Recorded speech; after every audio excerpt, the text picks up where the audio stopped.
Chapter 31. The Ring of Thoth. Their arms pinned behind their backs, Yoji and Maximus watched in horror as Daisy escorted, or more accurately dragged Cass down the aisle onto the orchestra pit. As soon as Cass disappeared, they were dragged in the opposite direction and out the exit.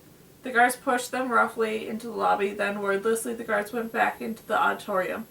Yoji stared suspiciously at the doors closing behind the guards. Why did they let us go? Because Lord Pharaoh doesn't care about us. Cass is what he wants, said Maximus, but what are we going to do? Well, we could try these. Yoji gestured to the bandages hanging from their necks. Each one said Backstage Pass in big black letters. The entrance to the backstage area might have been exclusive. It was hardly hidden.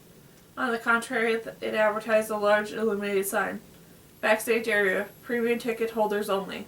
Maximus and Yoji were glad to see that the bouncer standing and the velvet ropes were not wearing gloves. Appearing to not recognize the two of them, he checked their badges and then waved them in as if it were perfectly natural that they would want to take advantage of the backstage access. They didn't have any plans yet, but at least they were getting back inside. Daisy pushed Cass onto the stage and then receded into the wings. Cass tried to take stock of her surroundings and create the mental map of the potential pitfalls and hazards, not to mention enemy combatants. But her attention was drawn inexorably to the center of the stage, where the mummy was still floating upright in the open sarcophagus. Here, just a few feet away, was the thing she had so desperately been seeking that she couldn't take her eyes off it. The last time she'd seen a moon, the mummy's bandages were wound tightly around him. Now, they were loosened and frayed. His hands, previously bound to his waist, were hanging free at his sides. His parched face and gasping mouth, however, just looked as they had before, equally parts haunted and haunting. Hanging from a tree on Halloween, he would have scared the heck out of all the trick-or-treaters. It occurred to Cass, but the mummy wasn't a Halloween decoration. He was, well, what was the thing? This body, this corpse, this man, this whatever it was? Skin and bones? What? That all? No. There were also teeth and fingernails and dried fleshy tissue. She could hear Maximus saying, but that wasn't the point. He never got the point. Look, it's back, hissed Rami. Or was it Montana? Snapping Cass back to the present. Oh, we just can't get rid of it, hissed Montana. Or was it Rami? It is happy to leave any time, said Cass sarcastically. The microphone hanging from the stage picked up her words, and they reverberated through the auditorium. No, please stay, purred the invisible Lord Pharaoh. Where are you? Said Cass, pulling her monocle out of her pocket. I'm right here, answered Lord Pharaoh before she could put the monocle to her eye. She jumped. Lord Pharaoh was so close she could feel his breath. I'm glad you found your way here. She looked at him through the monocle. He smiled an awful smile, knowing she could see him now. For a second I thought you might not be foolish enough to fall into my trap, he whispered. But I see you took the bait. Oh, I won't miss this show for the world, said Cass loudly. She already decided that there was nothing to be gained by fighting. It would only wear her out. Her sole strategy was to buy time. It wasn't much of a strategy, true, but in her experience, opportunities usually presented themselves if you waited long enough. Everybody's armor showed its chinks eventually. She lowered her voice, but as my friend Maximus pointed out, it's pretty easy to do illusions when you're invisible. True enough, Lord Pharaoh snatched the monocle out of her hand, making himself invisible to Cass again. Of course, this sort of magic is child's play for someone who is involved in the real work. You mean alchemy, right? Alchemy, that's it. Nonetheless, our audience is waiting. He raised his voice. The ring, please. Cass pretended to fumble with the ring like the best man at a wedding. Oops, I think I dropped it. Maximus and Yoji raced down the hallway past the rooms full of props and costumes. Many of these items, obviously, had not been used in years and were displayed for tourists. But some of the rooms seemed to be bustling. Can I help you? A uniformed attendant tried to stop them with a smile. Would either of you like a drink? No thanks, Yoji called out as they continued running. Wait, what was that? Asked Maximus. What? Yoji turned to see Maximus standing frozen, nose twitching. The smell. Chocolate. So what? There's no time. Dark chocolate, Max Ernest said. His eyes gazed. Yo, dude, you just had all the hot fudge 15 minutes ago. How can you even wait just a minute? I have to. Max Ernest darted into the nearest door, one with a star on it and freshly painted name Lord Pharaoh. Yoji looked after Max Ernest. There's nothing in here. That's an exaggeration. Lord Pharaoh's dressing room was large and luxurious, with a sitting area on one side and the other side were a long counter and mirror surrounded by vanity lights. A tall vase with an extravagant bouquet of flowers sat on the end table by the couch. Had either Max Ernest or Yoji bothered to look, there would have been a card hanging on the flower signed Bon Cherie on the net. But it was true, the room looked remarkably empty. Dude, if you don't come out this second, I swear.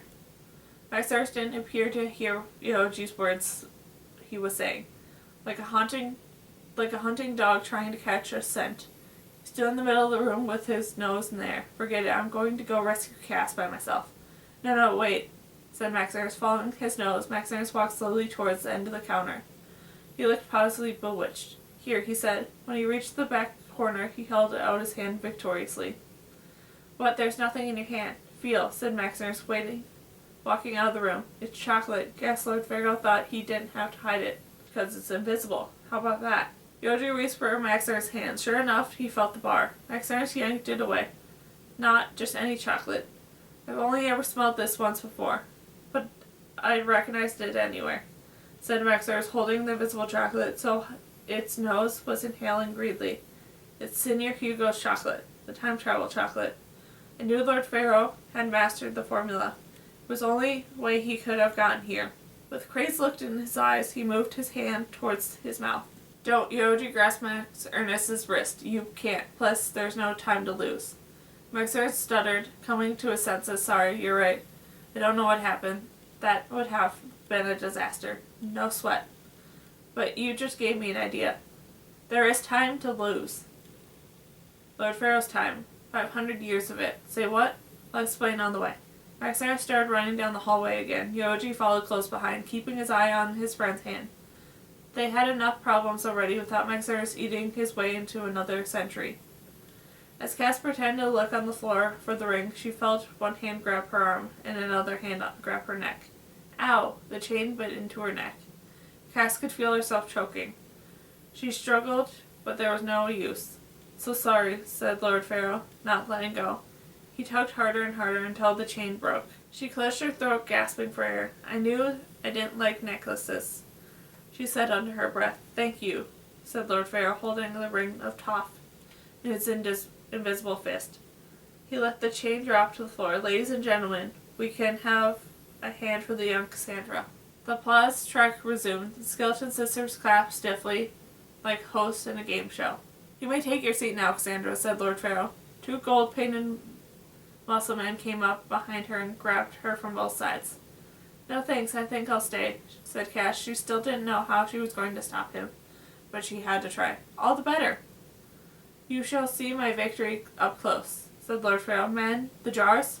On his command, two of the gold muscle men wheeled in front of her a large platform in which sat 4 gold jars, each about 4 feet tall. Before Cass could protest, one of the men opened the lid of the first jar. The other man hoisted her in the air and dropped her in, and lowered the lid, which had a hole in the middle for her head, and it closed it around her. Locked in the lid, it placed with clamps. Her head stuck out the top, and she wore a furious expression on her face. You recognize the canopic jars, of course, for storing the organs of the dead. Later I will perform 4 of the audience a great trick and spread your severed parts among the 4 jars. But for now, please enjoy the spectacle, said Lord Pharaoh grandly. Thanks, said Cass, although through gritted teeth. She could hear Lord Pharaoh's footsteps as he walked over to the mummy. He's wearing boots, she thought. And now the moment that everyone has been waiting for, but none more than I. A spotlight illuminated the ring of Toph as his invisible hand held it over the mummy. The ring appeared to hover in the air. Again Lord Pharaoh spoke in an ancient Egyptian, and again he translated. Wait, ha, for what? Why must you take the life of this man? Burning hieroglyphs appeared behind Lord Pharaoh. Two of them Cass recognized. They were the first two hieroglyphs of the secret. For what? Lord Pharaoh's question echoed in Cass's ear. For what? Why? She had thought the first two words of the secret were because what? But what if the better translated was for what? As to say why. Why hadn't she seen that before? Suddenly it struck her. All along, she'd simply assumed the secret was answer to all of life's mysteries.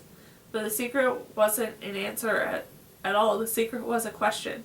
Or was it just that to find the answer, first one had to ask the question? Max Ernst and Yoji ran as fast as they could, huffing and puffing until the stage came into view. Along with the complex machinery, the sets of all props once behind the stage on the sides. Yoji stopped seeing Lord Pharaoh's gold cape draped like a blanket over the chair. It would work for catching a bird, he thought. Why not a ghost? Cass had a breakthrough, but it had come too late. Suddenly she felt overwhelmed by the hopelessness of her situation. Question or answer, it no longer mattered that the secret was, because Lord Pharaoh was going to learn it first. Where were her friends? She wondered in despair. Were they imprisoned in the canopic jars too? With this ring, your ring, the ring of Thoth, we take back the man's life. As Lord Pharaoh pronounced the words, the gold ring appeared to float through the air until it reached the tip of the mummy's gold finger. Live again, Doctor, live. Hey, Lord Pharaoh, remember me? Yoji came running out of the wings, holding Lord Pharaoh's gold cape behind him. When he reached the center stage, he threw the cape into the air. It dropped only a foot before landing on what was clearly Lord Pharaoh's head. Now the visible magician was visible, looking a bit like a badly costumed ghost on Halloween. The audience applauded before the applause could track, even could roll. It was a great effect. Ah, Lord Pharaoh cried in surprise. They could hear him stumble. Kayak. Before Lord Pharaoh could remove the cape from his head, Yoji threw his shoulder into the unseen enemy, tackling him to the floor. From the way Yoji grimaced, he must have hit Lord Pharaoh rather hard, but Yoji recovered, pinning Lord Pharaoh on the stage while Max Ernst ran up to them. Let go, you cretin, Lord Pharaoh growled. Not a chance, said Yoji. On the stage and off, guards and audience and dancers alike watched in confusion, unable to tell what was planned and what wasn't. But Lord Pharaoh refused to call for help. Instead, he shouted, all parts of the show, ladies and gentlemen, take a bow, young sirs. Max Ernst quickly bowed, his mind racing. Clearly Lord Pharaoh didn't want to cause an alarm. But why? Max Ernst wondered. Then he realized the mummy was stolen property. Lord Pharaoh didn't want security officers sniffing around the stage any more than Max Ernst and his friends did. If the authorities were tipped off, they might confiscate the mummy before Lord Pharaoh had his way with it. Well, that was all to the good Lord Pharaoh's concern worked to the trio's advantage. Meanwhile, the wily ghost, still caught in the cape, wiggled and breathed. Yoji on the floor, invisible chocolate in his hand. Max Ernst crouched down beside them. He pulled the cape off Lord Pharaoh's head, and then he felt around for Lord Pharaoh's face. Ah, Lord Pharaoh grunted. The two are going to pay. Wincing with distaste, Max Ernst pried Lord Pharaoh's mouth open with his fingers, trying not to think about what Lord Pharaoh's teeth must look like. Dental hygiene was not very advanced in the 16th century. Help me keep his mouth open, he said to Yoji. Here. Max Ernst grunted Yoji's hand to Lord Pharaoh's mouth. It was disgusting, complained Yoji, keeping his hand in place despite Lord Pharaoh struggling. Eat, said Max Ernst, forcing the invisible chocolate into his mouth with the invisible alchemist. Ouch! Lord Pharaoh had bitten hard on Max Ernst's finger. Instinctively, Max Ernst pulled his hand away. As far as he could tell, there was some chocolate in Lord Pharaoh's mouth. It wouldn't take much, he knew. Skeleton sisters were frantic, shouting at the 6 gold muscle men standing on stage like statues. Do something. Hello, are you guys deaf? The dancers blinked uncertain whether to move.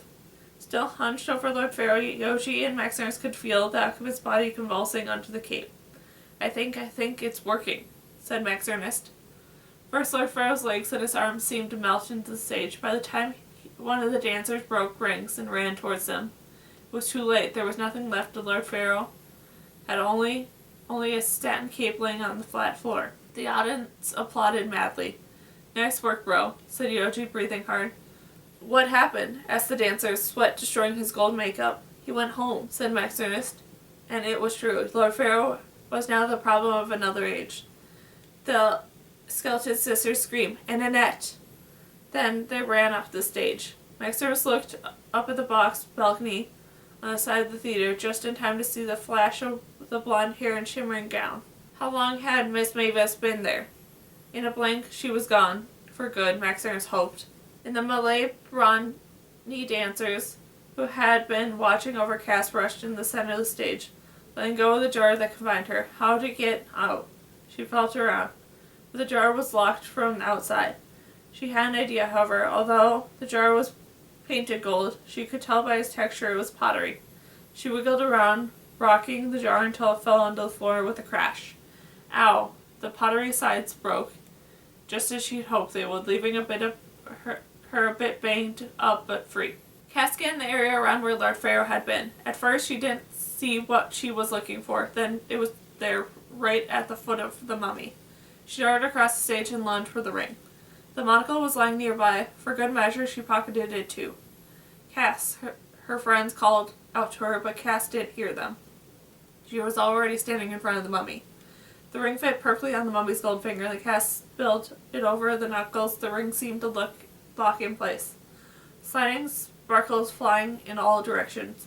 She saw the flash of lightning bright enough to illuminate the entire auditorium. But strangely, most of the room stayed dark. The noise of the theater receded. Lights around her blurred. She felt as if she was in a tunnel with only two people in it, the mummy and herself, facing each other. Then for a moment she was in the sky, flying over the great river, the Nile. Ibises, she thought. Then she was in the tunnel with the mummy again. The mummy's eyes blinked open. His dark, 3,000-year-old eyes. They looked directly at Cassandra. Death was staring her in the face. Suddenly Cass was afraid, deeply afraid. What had she done? She put the ring on the mummy's finger, almost by instinct, without thinking. Why? Because Dr. L had told her she would learn the secret. What if it was just another trap? A final trap? Yes, she thought feverishly. That was what everything had been leading towards. The sacrifice of Cassandra. The mummy was going to kill her. He was going to turn her into one of his own. And not only her. You cannot bring death to life without bringing death into life. He was a demon whom she had unleashed onto the world. She gave herself a low shake and forced herself to breathe. She had come too much too far to not try and learn the secret. Because what Ibis Toft River Nile walk? Why Ibis River walk? Why Ibis walk Nile? Why Ibis cross river? Cass looked at the mummy in the eye and carefully pronounced the words she had been trying for so long to form in her mind. The words fell onto the place as she spoke them, as if they had been there somewhere all along. Why did the ibis cross the Nile? The mummy stared at her, the ancient eyes seeming to permeate her very being. For a second she thought she'd asked the wrong question, or that he had not regained the power of speech, or that he was simply unwilling to answer. He opened his mouth. Inside was only darkness. Cass felt sick with despair. Why had she assumed the creature from ancient Egypt would understand her, or she him? Why had she assumed he could speak at all?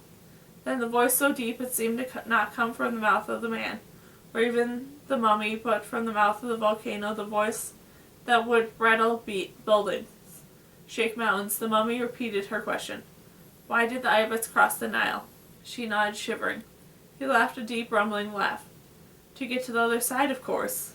Cass strained, frozen in fear. The laughter grew louder and louder until it shook the entire body. Then the final shudder. He closed his eyes. The ring of Toph rattled, and his finger fell to the floor. Once again, the mummy was nothing but the pile of ragged cloth and dusty bones. For the first time in her still young life, Cass fainted.